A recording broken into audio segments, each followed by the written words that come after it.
round one and all as we celebrate the magic of women's cinema at our Film Coven. We're your hosts, Kelli Mehan and Melissa Whitty, and today we are inducting Princess Leia, or General Leia, into our Film Coven. Hi. Melissa, how are we feeling about Princess Leia? I am feeling great. She is just such a pop culture icon and like one of the most iconic characters put to film. So it feels feeling the weight today a bit, but I'm excited to get into it and kind of talk Star Wars and Carrie Fisher, because she really brought so much to the role of Leia. How are you feeling today? Very much in the same boat. It's a little bit daunting when we take on these really big ones, and especially Star Wars is one of these mega fandoms.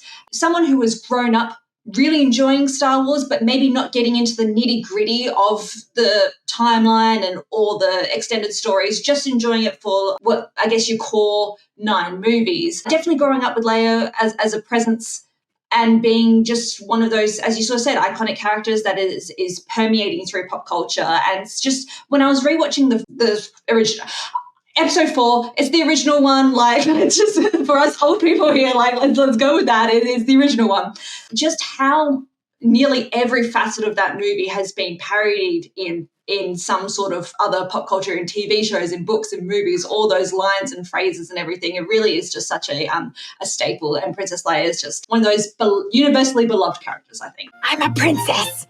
I got first introduced to Star Wars. I saw The Phantom Menace in the theaters. That was my first movie I ever saw in the movie theaters. So like Star Wars has kind of always been with me. I feel like it's been a part of my movie loving journey. But yeah, I'm with you. I'm not like into all the like nitty gritty, because there's a lot of discourse and a lot of stuff with the Star Wars fandom, but I still have an appreciation for it and I love it. I definitely kind of have rose-colored glasses, I think, especially for the original trilogy, and like for me the original trilogy of like the ones that came out in the 90s and in the early 2000s, just because like you said, like I grew up with this, so it feels very nostalgic when I'm rewatching.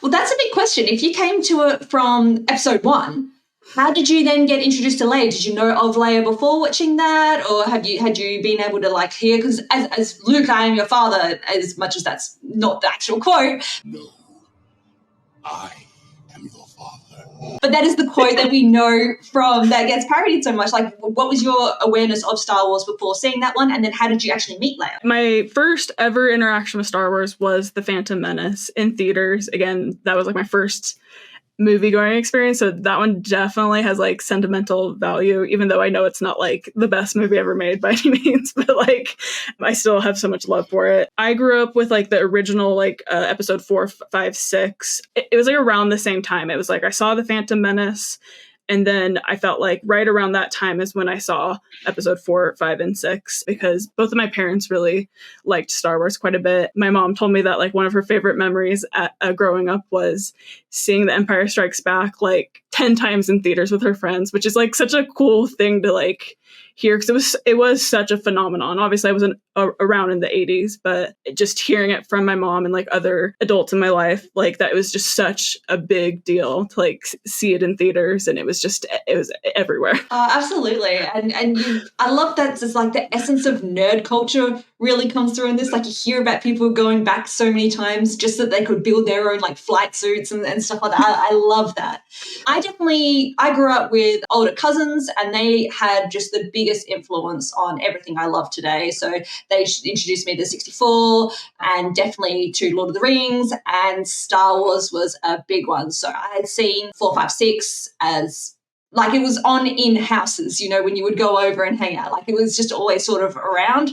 And then I too remember going to see Phantom Menace in the cinemas and such. But definitely growing up with it just always being in the households, on in the background. I used to grow up on crack.com, so I loved the shorts they did with After Hours. And one of the earliest ones they did was about how there's just no women in the Star Wars universe. Let's name all of the women in the Holy Trilogy. Daniel?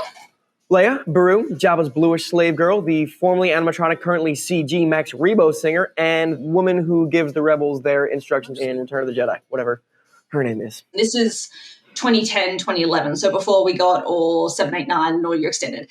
And it really did point out to me that like Leia is one of the only present female characters in the original trilogy.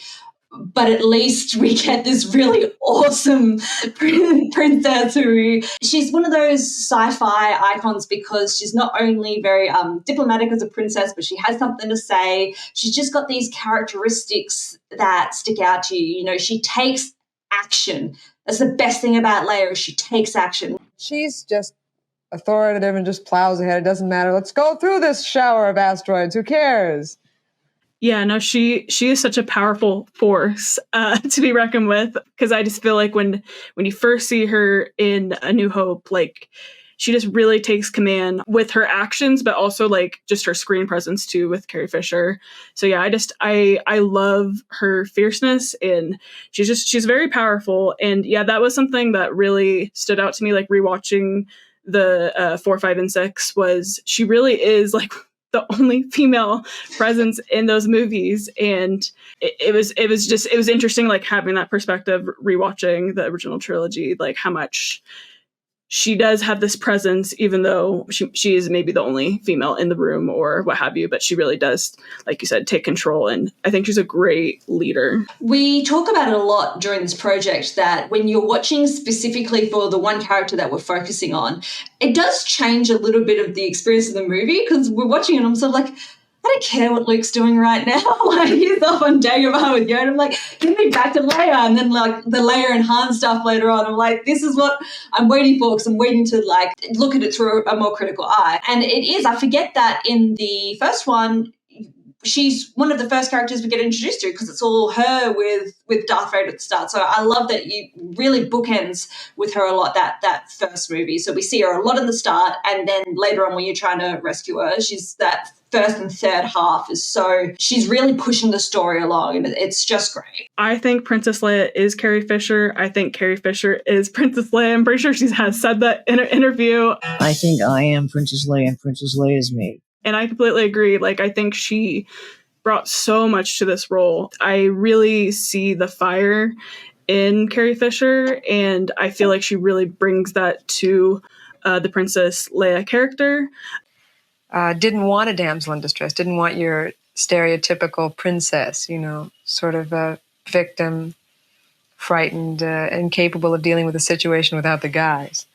So he wanted a fighter. He wanted someone who was independent.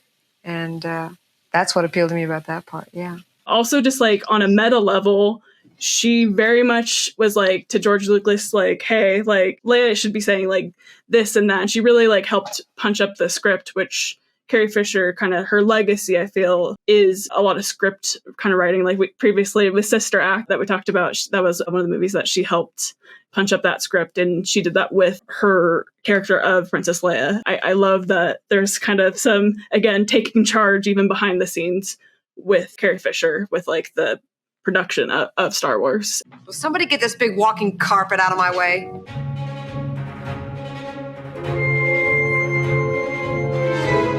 Star Wars is so inspired by old westerns and just older movies in general. It's like a western in space, and then taking beats from like the very strong, like this is the hero's journey and all that sort of thing. It's good against evil. It's George's homage to every film that he ever loved. George loves films, and that's what this film is about, is movies. So I think it's great that Carrie Fisher, as you sort of said, made Leia have presence. It really could have just been a passive character. Save me, everyone, you're my only hope, you know, all that sort of deal. It could have just been a nothing character, but she makes her have something to say. She makes her take charge. I think of moments like when they're stuck and she just grabs the blaster and it's like, come on, someone's got to get us out of here. I know we're going to talk favorite moments, but like that is the moment you're just like, yes, girl, get it.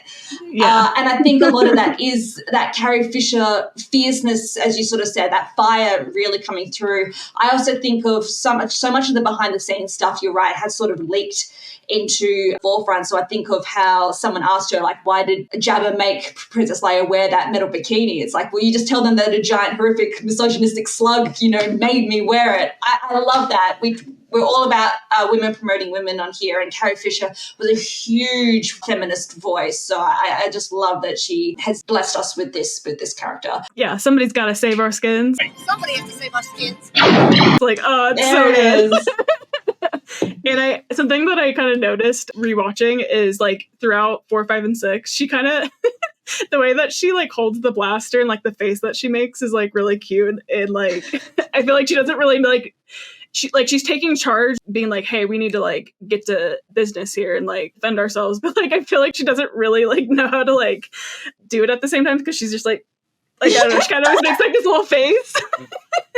And it's so cute. It was just something that I really like noticed on this rewatch, and so that's definitely something that sticks out to me. And I think just like overall, I love that she is that trope of like the damsel in distress. Like I feel like it kind of goes back and forth throughout the series. Like in the first movie, she's taken prisoner from the Empire, but then again, the scene that we just talked about, like she then takes control and is the leader, and not the one, like she's the one that's the hero, or sorry, yeah, she steps into the hero's shoes. Yes, she's the one that she now has to rescue the prince, so to speak. Like it reverses that one. Yes.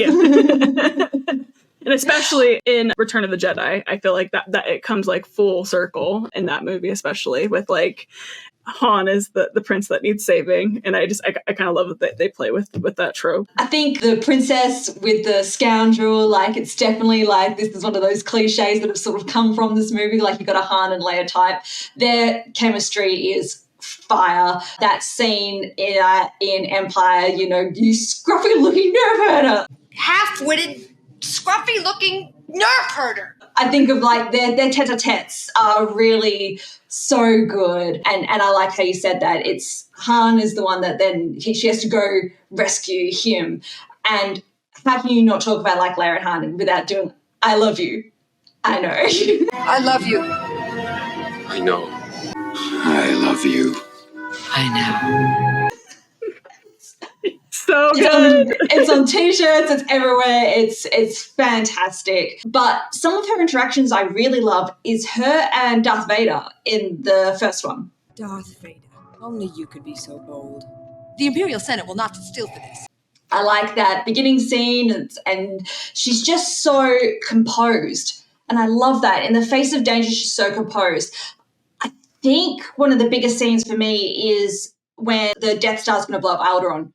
Give us where the rebel base is, and she won't. And I think it's Grand Moff Tarkin's there. It's like, she's not going to give you anything.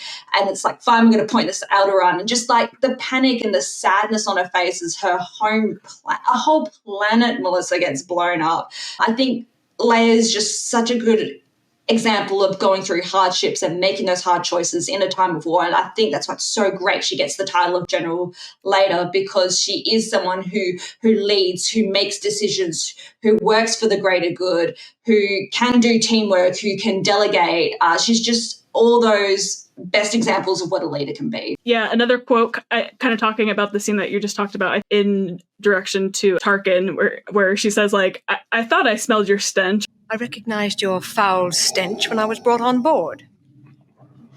Charming. It's something to that effect. It's so like sassy, and like you said, like she's just like no fear. There's definitely like a fearlessness with Leia that I love. No matter who she's kind of dealing with, she's just like, I don't care, like you're wrong and I'm right, and I'm gonna tell you that.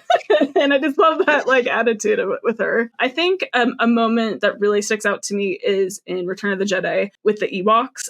I love how much she treats them like equals. It's the cute little like fluffy little teddy bear things, and like she treats them like equals and not anything different. And I think that's, again, just going back to like how great of a leader she is, and like she really like believes in people. And I think people undermine the Ewoks, and at the end of that movie that they help save the day. And I think that very much ties into like Leia just like believing in people and putting her trust into people. And as much as she's a leader in regards of like taking charge, I think she also knows that you have to like, work as a team, a group, to get things accomplished. Oh, I love that. Absolutely. There's also on Endor when like she just jumps on that speeder. It's like, come on, Luke, like, let's go. Like, I just love, as you sort of said, she's so fearless and so brazen about getting things done. But yeah, it can take those emotional beats back. So it's just such a really well-rounded character. I kind of love how in the first movie,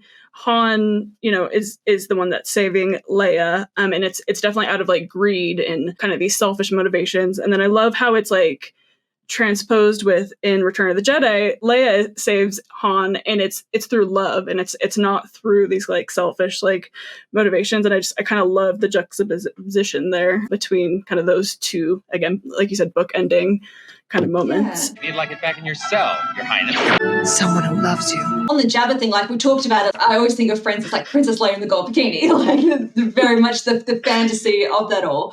But how awesome is it? Like I was watching it, and when she just gets behind Jabba and winds that chain around and pulls, I'm like, oh, and just chokes Jabba. I'm like, and it's so violent but awesome, and just like, I thought that was so cool. And to do it in that gold bikini looks uncomfortable as hell, but just the actual physical strength she would have needed to pull that off. I'm like, yes, girl. She becomes a prisoner of Jabba, and I love that, like, full circle again, like she gets to be the one to kill him, and yeah, like that movie or that with moment the is chains and everything. Awesome. Yes.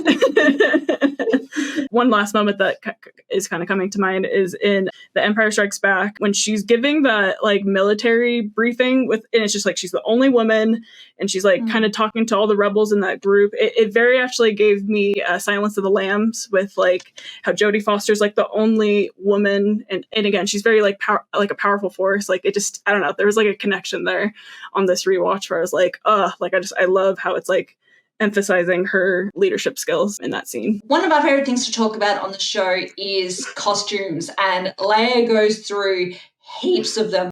We kind of talked about it already, but I mean, I think one of the most iconic / kind of polarizing ones is the Leia slave bikini look. It's one of those things where I kind of have like a complicated relationship with it, because obviously it's something that's like degrading to her because she's a slave, and like obviously it's not her choice to wear that. And I know behind the scenes there's definitely some like conflict between it, with Carrie Fisher herself saying like, what the hell? Why am I wearing this, basically? But again, kind of like we just talked about, I love that she ultimately is the one that kills Jabba, and I don't know. So I find like a power with that costume. Plus, she looks amazing, but I am a little mixed on it. But it is one of the ones that definitely comes to mind when I think of Leia. How about you? I am so on the same boat, and it's very much a part of as our culture, as we're sort of like gaining different perspectives on that. Like, yes, it does look a little bit fantasized, but she does look amazing. And as you sort of said, I really like that at the end of the day, she's the one to reclaim that power. I think if you didn't get that, I would like it maybe a little bit less, but aesthetically it does look, it's a pretty cool costume. My most favorite one, though, on the absolute other end of the spectrum to that, is the Hoth look from Empire Strikes Back. Yes. She looks so cozy. She looks like she is ready to go to a log cabin with a cup of Milo and read. Like, I just love it. The like white puffer look with the hair that you've beautifully recreated, that one. And just Leia in white. We talk about Star Wars, full of symbolism. Leia being on the good side of the Force, like usually always in white costumes. And the other one, of course, is what is probably her most known look of from the original, with the hood and the buns on the side and the big silver belt and things like that. But I do think of white, and I think of Leia, and it's like this pure light in the galaxy and spreading that light throughout the galaxy. So I do like Leia in those sorts of costumes. Yeah, those were the other two that I was going to bring up, so I'm so glad that you did. Also, just to speak on the Hoth one, right now it's snowing outside, so I feel like I'm in Hoth. But also, a few years ago, Columbia, the brand, put out a Hoth like jacket of Leia, and I almost spent like $250 to like buy it, because I want to say that was about the price point, and it was like a limited edition thing. So now it's like you can buy them like on eBay and stuff, and it's like crazy expensive. But like I want it so bad, Kelly. Like, because I'm with you. Like, I live in a place that snows, and I'm just like, I want to live my Leia Hoth fantasy. Like, yeah, you would get a lot more use out of it than I ever would. So yes, if it ever comes around, treat yourself. Yes. On Endor, though, and usually we don't go super negative on the show, but when she's with the Ewoks, I don't love. Thank you. I don't love the hippie with the braids and the undone hair. I don't know if that's her real hair or wig, but it just does not look nice. And the brown, like as I sort of said, I like my Leia in white. I don't love the earth tones. Does not become a Leia, in my opinion. Yeah, no, I'm totally with you. It's funny because I was thinking the same thing. I was like, I don't want to like go down on Leia, but I will say, yeah, her looks in Return of the Jedi are definitely my least favorite, I think, out of like everything. Especially like it's kind of like the jungle warfare, like almost like military looking suit. It looks like a bad tie-dye job, and like I hate it. Like it looks so cheap, and yeah, I don't like it's too like late 70s, early 80s for me, where like it takes me out of the film, I guess. Like it doesn't give me like the Star Wars universe energy like all the other costumes do. So it's jarring. That's what it is. It's jarring. Yeah. Let's end on a good one though. At the end of the original one, when she gives all the medals to everyone and she's in her full princess regalia, that's a good one too. Yes, completely agree. Yeah, she looks gorgeous. And yeah, I love the different kind of, just to talk about her hair really quick. I mean, the buns are like one of the most iconic like hairstyles. Hairstyles. Yeah, of like all time. And I love the different kind of ways and interpretations of it through the series. Like, yeah, with the braid, and then I think she has like the 2 loops, and yeah, just all the different variations of the hairstyling in the Star Wars universe just in general is like, yes, on point. And that carries through when we get to see her in Force Awakens and Last Jedi, still with the braids, but I love that they let Leia age with grace. And that's just so important, because sometimes we do get fixated on our characters of like, this is how they are and this is how they should always be. So I love that when we revisited Luke, Han and Leia, everyone's changed, everyone's evolved. Leia's not just like a general now, she's a mother, and she's had issues with Han, and she's lost her brother. She's still regal, she's still composed, but you can just see so much of the hurt. And I just really enjoyed revisiting her characters later on. What do you think how did you find finding Leia again and her impact on that next generation of Star Wars characters, on Rey and on, I think, Poe Dameron as well? She's definitely that mentor role. I truly believe that Leia is the heart and soul of that original trilogy of the 4, 5, and 6. Like, she is, like, without her, I just think the movie would not have the warmth and like the soul that it has. I think it's absolutely influenced so many things with the Star Wars universe. I think especially with Rey. I think without Princess Leia, we wouldn't get Rey, which it's so cool that we got like a lead female character in the sequel. Trilogy? Yeah, it is. You got the prequels, the originals, and the sequels, I think. Sorry, I was like overthinking the term. I was like, what are those called? Legacy sequel. I think that's what I was trying to think in my mind. Sorry. Yeah, the legacy sequels with Rey being the lead character. I think without Princess Leia, like, we wouldn't have gotten that. And it's funny too, because like, in a way, I think she almost influences her mom, Padme's character, which is kind of funny. True. And it's funny to see, the different ages of Star Wars with female characters, because I think it's very reflective of the time too, of like change just like in the world and kind of beyond Star Wars too. I think without Princess Leia, like, we wouldn't get characters like Ripley or Sarah Connor and just like these other like very like iconic kind of action female heroes. I agree. Yeah, I like how you said, like, in the world as in general, it's sort of very which prequels, sequels, originals you're talking about very much reflects where we were as movie making and as society, and whose hands it's in and who's got influence in the behind the scenes of what's going on. So we've been blessed with a lot more female characters in the Star Wars verse now, but you're right, it does sort of stem from Leia's our prototype. This one, she's on a pedestal.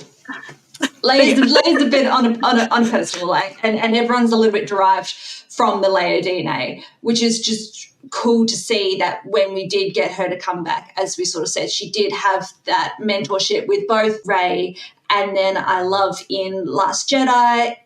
It's just so sad when the real world bleeds into our movies, and we marked the loss of Carrie Fisher, and it very much was felt throughout all of Last Jedi and of Rise of Skywalker. I think it had a big domino effect. And I think you're absolutely right, Melissa. When you lose your heart and soul, it really did change and affect everything. I do like that we got to see Leia use the Force, because they talk about in Return of the Jedi that Luke and Leia are being siblings. So if Luke's with the Force, Leia should be with the Force as well. But I love that it's never overplayed. It's just that it's just within her. Her Force powers are almost just, as you sort of mentioned, being a great leader and bringing people together and lighting the flame of the rebellion and keeping it going and trying to spread peace throughout the galaxies. How did you feel the passing of Carrie Fisher sort of impacted our later ones?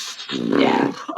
Kelly, I bawled in the theaters because I saw all the Legacy sequels in theaters, and when we actually get the scene where our Princess Leia character passes, and then like you said, in the real world we had already lost Carrie Fisher at that time. Like I lost it. Goodbye, dear princess. And pretty much anytime I hear the Leia theme now, I get emotional. And I even before this episode, I was like, oh my gosh, when we get to this part, it's gonna be a little hard. Yeah, it's that impact again, as you sort of said. They are so one and the same. They're synonymous with each other, so it was hard to see. And then all our real life people and all our characters processing that and having to deal with that. So we're at least very lucky to have had more Leia. We got more Carrie Fisher. That's just wonderful. So you said the Leia theme.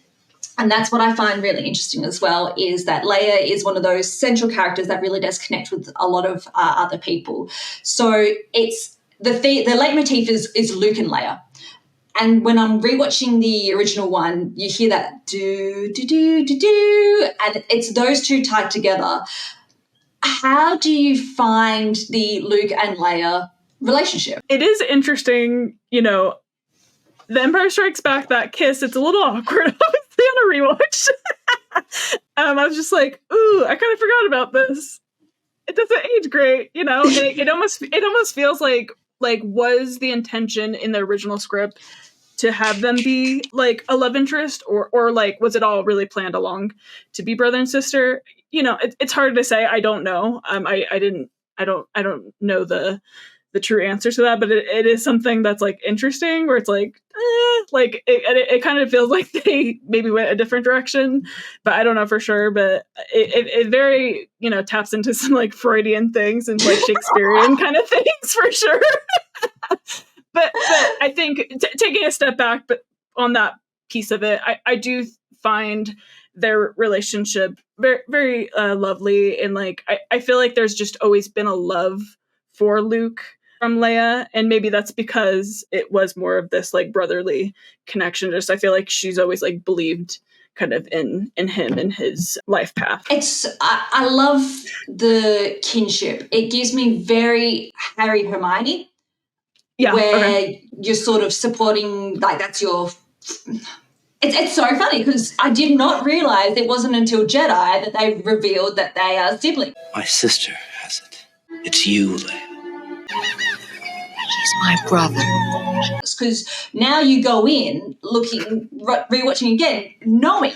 And that was going to be my question to you. It's do you think that was planned or not? Because she also gives him the kiss on the cheek before they swing over, and he's obviously fantasizing about her. Sorry, it's a little awkward. But I think it works much better as a brother-sister. And probably once you just saw the absolute fire between Harrison Ford and Carrie Fisher, there was no denying that. And it does make for a great love triangle-ish at the start before you know that. But just as you sort of said, as these two pillars in the galaxy, in this big, wide Star Wars universe. What the Skywalkers, how amazing that, as you sort of said, they have that support of one another. I think pretty undeniably, and to go off on different life journeys and then come back was really sweet to see, especially in our later movies. I just mentioned Harrison Ford.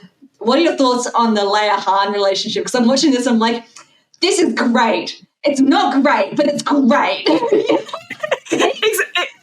Exactly. I feel like this happens almost every time I rewatch it, where like you said, like in my memory or like when I think about this relationship, I love it. But when I'm actually watching the movie and I'm being critical, it really takes a jump from episode 4 to episode 5. I love that. I love that they did that. Yeah, but it's just like we didn't get to see it. But I would say at the same time, like you said, their chemistry is just off the charts. So I don't even care.